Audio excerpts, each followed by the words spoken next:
Chiclets fans, what's up? Biz here. If you're looking to rock some fresh new merchandise, head over to barstoolsports.com/chiclets. We got Pink Whitney stuff, we got golf gear, we got shot glasses, anything you can find on top of these bucket hats, head on over. Saturday night in St. Louis, the Blues lost goalie Jordan-Binnington 6:45 into the first period after a collision with Nazem Kadri and Calle Rosen in his crease. And then they lost game 3, 5-2. And then afterwards was when the real fireworks came. Kadri was getting interviewed by you guys on TNT, and all of a sudden he turns and looks, and he says, not sure if he just threw a water bottle at me. And not apparently, Jordan-Binnington chucked a water bottle in his direction. Biz, have you ever seen or heard of anything like this before? A guy like chucking a water bottle at a guy doing an interview like this before? I would assume most people have seen it on Twitter or Instagram. Grinnelli's going to roll the audio of it, and you could hear the awkward pause. So roll it, G.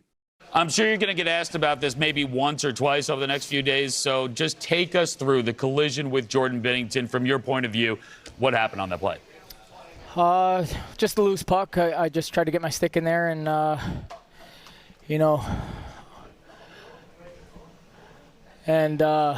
just tried to poke the puck free. I think their weak side defenseman came over and kind of bumped me, and that's, what caused the collision. So, hope he's all right. I'm not sure if he just threw a water bottle at me or not, but. Wow. The poise. Not much I can do, man. Not much I can do. I'm just going for the loose puck. In the midst of the interview, obviously you're trying to formulate a question and listen to what the other guys are asking, so you don't really ask the same thing. And I was the last guy to go, and I kind of held Liam off, and I was like, wait, did you just tell me that Binnington threw a water bottle at you? And then he reiterated, he's like, yeah, I'm pretty sure. And you could tell that he knew, but he didn't really want to throw him under the bus, but it had already slipped out. I talked to the other guys after. We just assumed it was one of his own teammates trying to distract him and joke around after a win. You know how you're in and out of the hallway, you're having fun, you're excited you guys won the game, but definitely a bizarre thing. If you guys want to talk about the hit on Binnington specifically, I know St. Louis fans don't want to hear it. Going back to last year, that hit that he put on Falk was bullshit. And Kadri definitely has a past. He has been known to lose his cool. He has suffered based on suspension and length of suspension and losing money, and this reputation will follow him for the rest of his career. Doesn't matter if he's got a clean slate. He's going to be put in the Tom Wilson category. He's going to be put in the Brad Marchand category, and I'm sure that you guys can think of other names off the top of your head, but this is not far removed from that entire situation, to the point where this year during the regular season, they made him answer the bell. And between him and Binnington, there was a stick swinging incident. He was 100% going for the puck there. If Rosen would not have made contact with him, he wouldn't have crashed into Binnington. That's what I believe. I've seen still images. I've watched every replay from every angle. And that from a player that has been in that situation, going to the net, knowing in the direction that he was going, and also seeing the fact that if he gets to stick on that first, based on where Binnington is, he has an opportunity to poke that in and score a goal.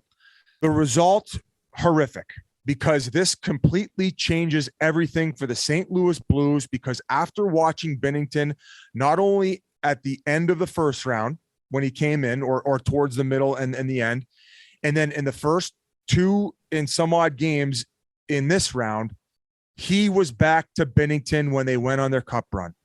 They had all the confidence in the world. Not only did they fucking make every adjustment they needed to in game 2, they were better on faceoffs. They were disciplined. They outcompeted Colorado. They won the loose puck battles. They were better on their breakouts. They were better at slowing Colorado down through the neutral zone. They neutralized Cale Makar like we have not seen all season long. That could be up for debate based on how Cale Makar might be banged up. And on top of it, the fact that St. Louis's back end is a little bit banged up. They're missing Krug. And of course they're dealing with Leddy's. I missed a game or 2 last round. Guys are banged up. And the fact that Binnington can play the puck as well as he can, this has royally fucked that team, in my opinion, because Husso right now does not have the type of confidence that he had in the regular season. He, not to his fault, because he got thrown in the middle of game 3. he looks shook. He looks unconfident, and the goaltending cost them that game, in my opinion.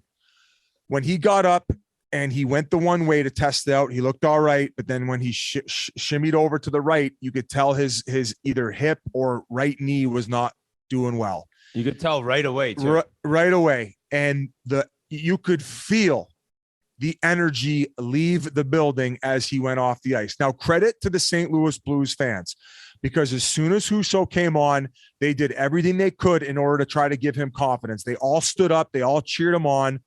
But it looked like a completely different, I don't want to say completely different team. They just couldn't get the saves when they needed it after that. And to me, I think that the Avs are now going to win this series based on that. But credit to St. Louis and the way that they were able to rebound after game one, because they made every fucking change necessary in order to come back and prove to Colorado, hey, we're not just going to lie down and die.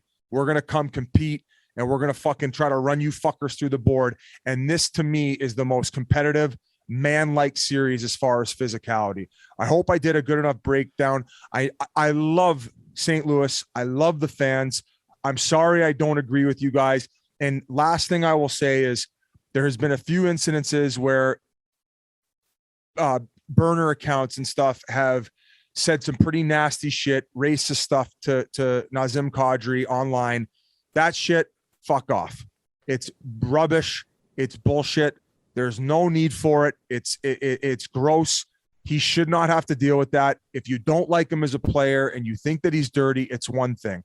To send those type of messages, fuck off. Put you in a rocket ship and fucking send you off this planet. No need for it. I agree with him, RA. I don't know. Just because I look at Kadri reaching for the puck, right? And all of a sudden Rosen comes in. If Rosen hadn't touched him, he's reaching for that puck. He's trying to get a piece of it. And then he's kind of skating to the right. He's veering off. Now, I guess how would I know what's 100% going to happen? But without that contact, he's not even really anywhere near him. It sucks to see. I just feel so bad for Binnington. Having met him, good guy, came on with us, spent the time with us. I really appreciate what he's been through since he won the Stanley Cup, right? He lost his starter's job this year. He gets it back. He's playing big time hockey and he gets injured. It's just, injuries are so unfair. It doesn't matter what sport you're talking about.